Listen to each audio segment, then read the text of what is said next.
अब आइए बच्चों देखते हैं, नेक्स्ट है रेंज ऑफ क्वाड्रेटिक फंक्शंस। इससे पहले हमने क्या देखा था, बेसिक मैनिपुलेशन मेथड में हमने वो सारे रूल्स देखे थे कि स्क्वायर रूट कैसे लिया जाता है, स्क्वायर कैसे किया जाता है, रेसिप्रोकल कैसे किया जाता है, उसके बाद मल्टीप्लाई कैसे किया जाता है, एडिशंस कैसे की जाती है, सब्ट्रैक्शंस कैसे की जाती है, ये सारे हमने बेसिक मैनिपुलेशन मेथड में किए हैं। ठीक है, तो उसके क्वेश्चंस भी हमने देखे थे वहाँ पे। तो अब हम सेकंड तरफ आते हैं कि क्वेश्चंस आपको ऐसा मिलेगा यहाँ पे, फाइंड द रेंज ऑफ, और होगा X square plus B X plus C, मतलब क्वाड्रेटिक फंक्शंस होगा यहाँ पे। जैसे कि हमने जब ग्राफ पढ़े थे तो तब हमने बोला था इस X square plus B X plus C मतलब क्वाड्रेटिक फंक्शंस का आपको ग्राफ एक्सप्लेन किया था। वहाँ पे हमने बताया था कि ये जो क्वाड्रेटिक फंक्शंस होगा इसका ग्राफ बेसिकली क्या होगा, पैराबोला होगा। इसमें दो ही प्रकार के पैराबोले होते हैं, या तो फिर अपवर्ड पैराबोला होगा या फिर डाउनवर्ड पैराबोला होगा। तो वो हमने वहाँ पे भी एक्सप्लेन किया था। अगर क्वेश्चंस आपको कहीं पे भी ऐसा मिलेगा कि हमें फाइंड करना होगा कि रेंज ऑफ क्वाड्रेटिक फंक्शंस, तो क्या होगा, वो पैराबोला ही होगा, या तो फिर अपवर्ड या तो फिर डाउनवर्ड। तो देखिए ये अपवर्ड कब होगा, ये पैराबोला जो है वो अपवर्ड कब होगा, जब a ग्रेटर देन 0 होगा, मतलब पॉजिटिव होगा बेसिकली। ठीक है, तो पैराबोला कैसा होता है, लाइक दैट, ऐसा आएगा। ठीक है, और इसकी जो रेंज है, देखो इसकी जो रेंज है यहाँ से ऊपर ऐसे आ जाएंगे, तो ये मिनिमम वैल्यू, ये वर्टेक्स होता है। और वर्टेक्स के कोऑर्डिनेट क्या होते हैं बेटा, हमने वहाँ पे भी आपको समझाए थे, -2b। वर्टेक्स का जो y कोऑर्डिनेट था यहाँ पे वो क्या था, -d/4a ये था। ठीक है, और यहाँ पे -b/2a ये था। ठीक है, वर्टेक्स का -b/2a -d/4a, हमें तो y कोऑर्डिनेट से मतलब है। तो ये पॉइंट कौन सा होगा, सबसे नीचे वाला, -d/4a। d is the discriminant, उसकी वैल्यू कैसे निकालते, b² - 4ac। ठीक है, तो यहाँ से ऊपर कहाँ तक, इन्फिनिटी तक। तो अपवर्ड अगर पैराबोला होगा तो उसकी जो रेंज होगी बेटा वो क्या होगी, जो रेंज आएगा कभी भी अपवर्ड पैराबोला के लिए, तो उसकी रेंज कहाँ से, तो सबसे पहले छोटा पॉइंट लिखेंगे, तो छोटा कोऑर्डिनेट ये वाला, तो वो कौन सा, ये वाला, तो ये इंक्लूडेड होगा क्लोज इंटरवल -d/4a टू क्या होगा, इन्फिनिटी होगा। ठीक है, ये किस लिए बेटा, ये होगा हमारा अपवर्ड पैराबोला के लिए। ठीक है, अब ऐसा भी हो सकता है कि पैराबोला डाउनवर्ड होगा, तो पैराबोला डाउनवर्ड है ये हमें कैसा पता चलेगा, तो a कैलकुलेट करो। तो अगर a निगेटिव है मतलब लेस देन 0 है, तो जो पैराबोला होगा वो कैसा होगा, डाउनवर्ड होगा। डाउनवर्ड पैराबोला मतलब कैसे, थोड़ा एक्सप्लेन करेंगे। वैसे हमने पहले भी ग्राफ में इसको डिटेल में देखा था, वहाँ पे भी हमने एक्सप्लेन किया था। ठीक है, कुछ इस प्रकार आएगा। ठीक है, तो इसका अगर हमें रेंज निकालना है तो इसकी जो रेंज है वो कैसे आएगी, ये हाईएस्ट पॉइंट होगा, इसके ऊपर नहीं जाएंगी रेंज, और लोवेस्ट पॉइंट जो है सबसे नीचे वो इन्फिनिटी की तरफ जाएगा, तो ये इसकी क्या होगी, बेसिकली रेंज होगी।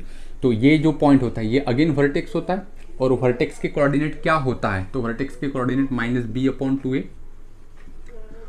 और y कोऑर्डिनेट -d/4a ये होता है। तो यहाँ से नीचे तक आएगा, तो इसकी जो रेंज होगी बेसिकली वो क्या होती है, रेंज। तो पहले छोटा पॉइंट लिखेंगे, जो इंटरवल होता है उसमें सबसे पहला छोटा पॉइंट होता है, मतलब जो, और उसके बाद क्या होता है, बड़ा होता है। तो छोटा नंबर कौन सा होता है, इधर -इन्फिनिटी, और कहाँ तक जाएंगे ऊपर, -d/4a। ठीक है, और ये क्लोज आएगा। अगर ये आपको समझ में नहीं आ रहा है तो आपको जो हमने क्वाड्रेटिक इक्वेशन के जहाँ पे ग्राफ एक्सप्लेन किए थे वहाँ पे जाके आपको वो वीडियो दोबारा देखनी चाहिए।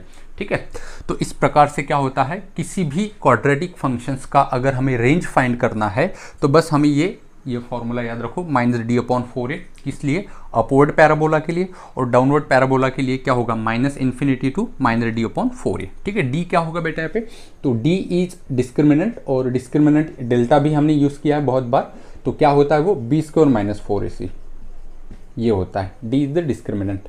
ये कैलकुलेट करो, फिर 4a से डिवाइड करो, जो आएगा वो होगा वर्टेक्स का, पैराबोला के वर्टेक्स का y कोऑर्डिनेट। ठीक है, अब इस पर एक छोटा सा एग्जाम्पल लेते हैं, फिर उसको सॉल्व करते हैं, आपको आइडिया जो है वो क्लियर हो जाएंगे।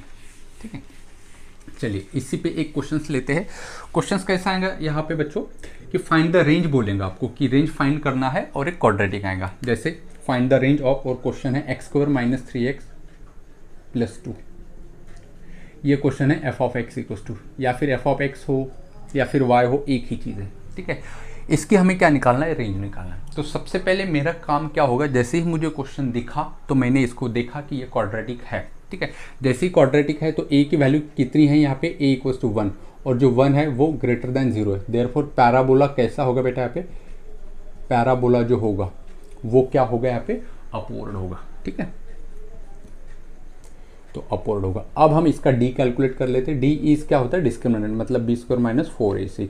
तो कैसे कैलकुलेट करेंगे, b² मतलब b की वैल्यू -3 - 3 का स्क्वायर 9 - 4 × a × c। a तो 1 है, c कितना है बेटा 2 है, तो 4 × 2 = 8, ये कितना आया 1, तो d कितना आया बेटा 1। तो हमें कैलकुलेट करना है क्या है, -d/4a। तो बेसिकली -d/4a, तो माइनस d कितना है यहाँ पे 1/4a, तो 4 × a कितना है बेटा 1, तो 4 × 1 4, तो -d/4a कितना आया -1/4, ठीक है। तो पैराबोला अगर अपवर्ड है तो हमने रेंज क्या बोला था आपको, अभी हमने आपको बोला था रेंज अपवर्ड है तो क्या होगा, ऐसे लाइक दैट, ठीक है। डायग्राम से कोई मतलब नहीं, जब क्वेश्चन एग्जाम में आएगा तो डायग्राम वगैरह कुछ निकालने की ज़रूरत नहीं, बस यही से आपको पता लगेगा कि ये अपवर्ड है या डाउनवर्ड है। अगर अपवर्ड है तो ये लोवेस्ट पॉइंट होगा और ये इन्फिनिटी की तरफ जाएगा, ठीक है। तो ये लोवेस्ट पॉइंट क्या होता है इसका, ये वाला। तो इसकी जो रेंज आएगी बेसिकली ये क्या आएगी, range is nothing but close interval -1/4 से लेके ऊपर कहाँ तक, ये इन्फिनिटी तक जाएगा, ठीक है। और यही क्या होगा, यहाँ इसका आंसर हो जाएगा, ठीक है। तो इसी प्रकार से अगर कोई भी आपको क्वाड्रेटिक फंक्शंस का रेंज पूछे तो इस प्रकार से आपको सॉल्व करना है, ज़्यादा कुछ भी करने की ज़रूरत नहीं। बस ये फाइंड कर लो कि वो क्वाड्रेटिक फंक्शन जो होगा वो पैराबोला डाउनवर्ड है या अपवर्ड है। फिर अगर अपवर्ड हुआ तो ये फार्मूला लगाओ, ठीक है। अगर डाउनवर्ड रहा तो बस ये क्या हो जाएगा, फ्लिप हो जाएगा। यहाँ पे सबसे पहला पॉइंट -∞ आ जाएगा, ठीक है। बस ये इतना एक पॉइंट है।